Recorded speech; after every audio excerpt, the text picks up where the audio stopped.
தென்மேற்கு வங்கக்கடலில் உருவாகியுள்ள காற்றழுத்த தாழ்வு பகுதி வட தமிழகம் மற்றும் தெற்கு ஆந்திர கடலோர பகுதியில் நிலவுவதாக வானிலை மையம் தகவல்.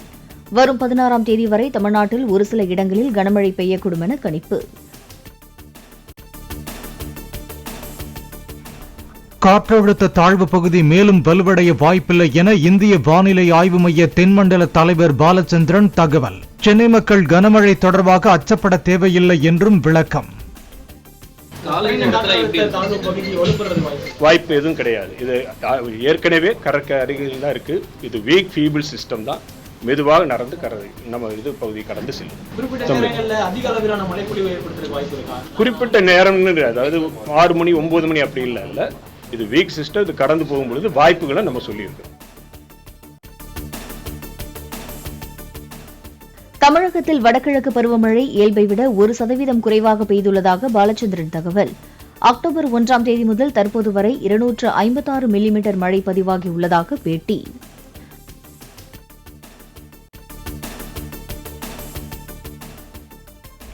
தொடர் மழை பெய்தும் சென்னையில் உள்ள 21 சுரங்கப்பாதைகளில் போக்குவரத்து சீராக உள்ளதாக துணை முதலமைச்சர் உதயநிதி ஸ்டாலின் தகவல். மாநகரில் பெரிதாக மழைநீர் தேங்கவில்லை என்றும் சென்னை ரிப்பன் மாளிகையில் நடைபெற்ற ஆய்வுக் கூட்டத்திற்கு பின் பேட்டி. சென்னையில் உள்ள 22 சுரங்கப்பாதைகளில் கணேசபுரம் சுரங்கப்பாதை தவிர மற்ற 21 சுரங்கப்பாதைகளும் வழக்கமான போக்குவரத்து போயிட்டு இருக்கு. அதுவும் இந்த கணேசபுரம் சுரங்கப்பாதை மட்டும் அதுவும் ரயில்வே மேம்பாலம் பணி மேற்கொள்ளப்பட்டிருக்கு. அதற்காக தான் அது மூடி வைக்கப்பட்டிருக்கு. காலை 9:30 மணி வரை எந்த பகுதியிலும் பெருசாக தண்ணீர் தேங்கவில்லை. டிசம்பர் 31 மற்றும் ஜனவரி 1ஆம் தேதிகளில் கன்னியாகுமரி திருவள்ளுவர் சிலையின் வெள்ளி விழா கொண்டாட்டம். உலகெங்கும் உள்ள தமிழர்கள் கலந்து கொள்ள முதலமைச்சர் மு.க. ஸ்டாலின் அழைப்பு.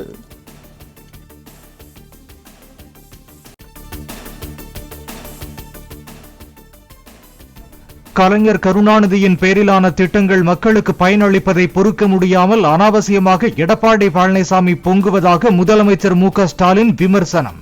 அம்பேத்கர், அயோத்திதாசர் உள்ளிட்ட தலைவர்களின் பெயரிலும் திட்டங்கள் செயல்படுத்தப்பட்டுள்ளதாக அறிக்கை.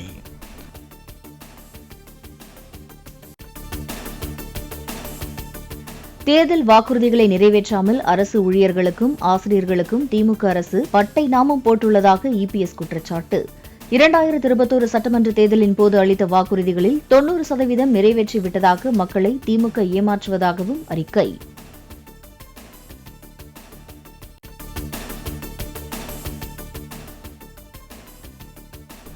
திமுகவை ஆட்சியிலிருந்து அகற்ற வேண்டும் என்ற ஒத்த கருத்துடைய கட்சிகள் சேர்ந்து பலமான கூட்டணியை அமைக்க வேண்டும் என தமிழிசை கருத்து. உதிரியாக இருந்து உதயசூரியனுக்கு வழிவிட்டுவிடக் கூடாது என்றும் பேட்டி. எதிர்கட்சிகளுக்கு எல்லாம் ஒத்த கருத்து. இன்றைய மக்கள் விரோத திராவிட முன்னேற்ற கழகம் அகற்றப்பட வேண்டும் என்பதுதான் ஒத்த கருத்து. ஆக அந்த ஒத்த கருத்து உள்ளவர்கள் எல்லாம் ஒத்து போய் வந்தால் நல்லது என்பதுதான் எனது கருத்து. பாஜக கூட்டணியில பல பேர் வந்து சேரலாம். திராவிட முன்னேற்ற கழகத்திலிருந்து சில கட்சிகள் விலகி வரலாம். அவர்கள் எதிர்கூட்டணியில் சேரலாம். அதனால 2026க்கு கால அவகாசம் இருக்கிற வரைக்கும் திராவிட முன்னேற்ற கழகமே எங்கள் கூட்டணி பலமா இருக்குன்னு சொல்ல முடியாது.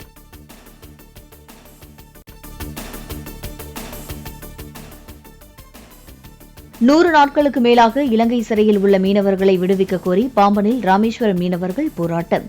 கடலில் இறங்கி போராட்டம் நடத்த முயன்ற மீனவ பெண்களை தடுத்து நிறுத்திய போலீசார்.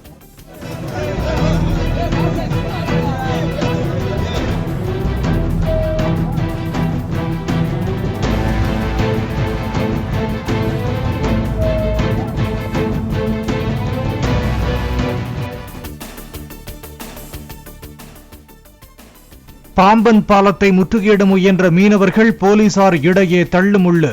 தடுப்புகளை அமைத்து போலீசார் தடுத்ததால் சாலையில் அமர்ந்து மீனவர்கள் போராட்டம்.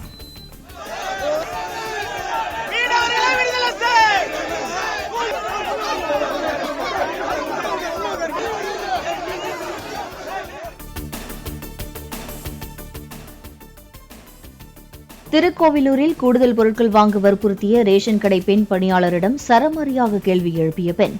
சம்பந்தப்பட்ட விற்பனையாளர் மீது துறை ரீதியாக நடவடிக்கை எடுக்கப்படும் என அதிகாரி தகவல்.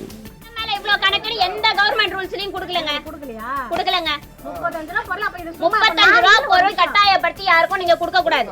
தேவைப்படுறவங்களுக்கு தேவையான பொருள் நீங்க கொடுக்கலாமே தவிர கட்டாயப்படுத்தி வாங்கி ஆகணும் நீங்க கொடுக்கவே கூடாது. நீங்க எடுத்துட்டு போகணும் நான் சொல்லுங்க, அதே மாதிரி நான் வாங்கணும்னு நீங்க எங்களை கம்பல் பண்ணக்கூடாது.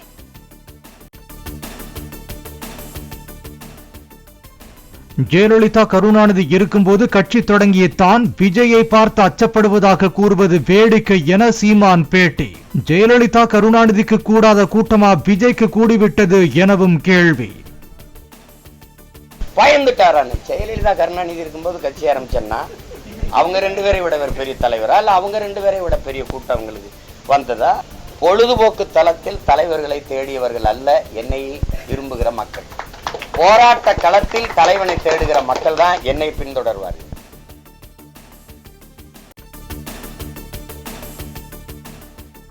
மாவட்ட அளவிலான விளையாட்டுப் போட்டிகளுக்கு அழைத்துச் சென்று மது அருந்த வைத்து மாணவிகளிடம் பாலியல் அத்துமீறலில் ஈடுபட்ட உடற்கல்வி ஆசிரியர் கைது. குற்றத்தை மறைத்ததாக உடன்குடி தனியார் பள்ளியின் முதல்வர் மற்றும் செயலரையும் கைது செய்து போலீசார் விசாரணை. மாணவிகளிடம் உடற்கல்வி ஆசிரியர் பாலியல் அத்துமீறலில் ஈடுபட்ட விவகாரத்தில் கைது செய்யப்பட்ட பள்ளி முதல்வர் மற்றும் செயலர் மருத்துவமனையில் அனுமதி. அடுத்தடுத்து நெஞ்சுவலி என கூறிய இருவரும் தனியார் மருத்துவமனையில் அனுமதிக்கப்பட்டதாக தகவல்.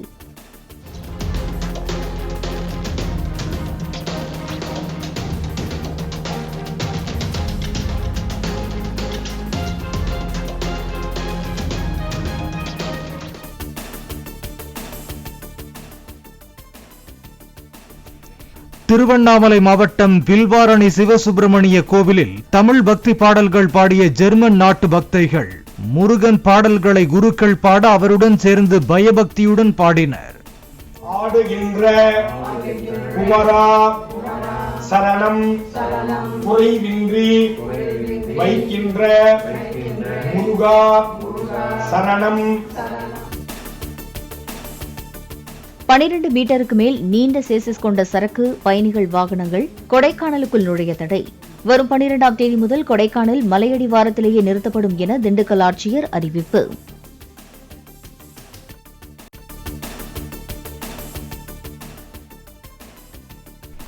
இந்தியாவின் சிறந்த பல்கலைக்கழகமாக ஐஐடி டெல்லி தேர்வு.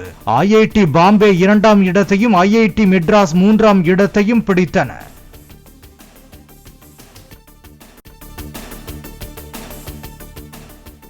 தெலுங்கு பேசும் பெண்களை ஆபாசமாக பேசிய வழக்கில் நடிகை கஸ்தூரிக்கு முன்ஜாமீன் வழங்க தமிழக அரசு கடும் எதிர்ப்பு. ஆபாசமாக பேசும் மற்றவர்களுக்கு பாடமாக அமையும் வகையில் நடவடிக்கை எடுக்க வேண்டுமென உயர்நீதிமன்ற மதுரை அமர்வில் வாதம்.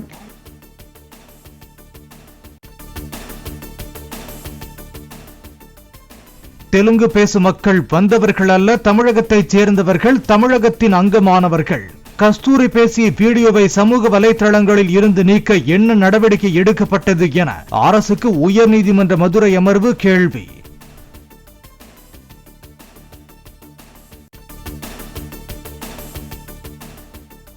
குறிப்பிட்ட சமூக பெண்கள் அந்தப்புறத்திற்காக வந்தவர்கள் என எப்படி கூறலாம்? நடிகை கஸ்தூரிக்கு உயர்நீதிமன்ற மதுரை அமர்வு நீதிபதி ஆனந்த் வெங்கடேஷ் கேள்வி.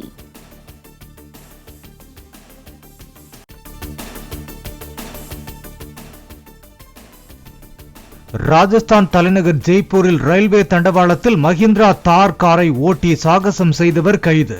திடீரென கார் தண்டவாளத்திலிருந்து நகர மறுக்க சரக்கு ரயில் ஓட்டுநர் சாமர்த்தியமாக செயல்பட்டதால் விபத்து தவிர்ப்பு.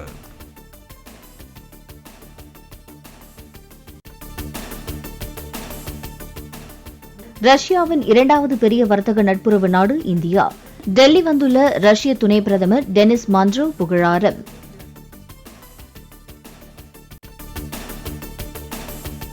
ஆதி உயரத்தில் பறந்தவாறு ராக்கெட்டுகளை ஏவி வெற்றிகரமாக தாக்குதல் ஒத்திகை நடத்திய ராணுவ ஹெலிகாப்டர் பிரச்சண்ட்.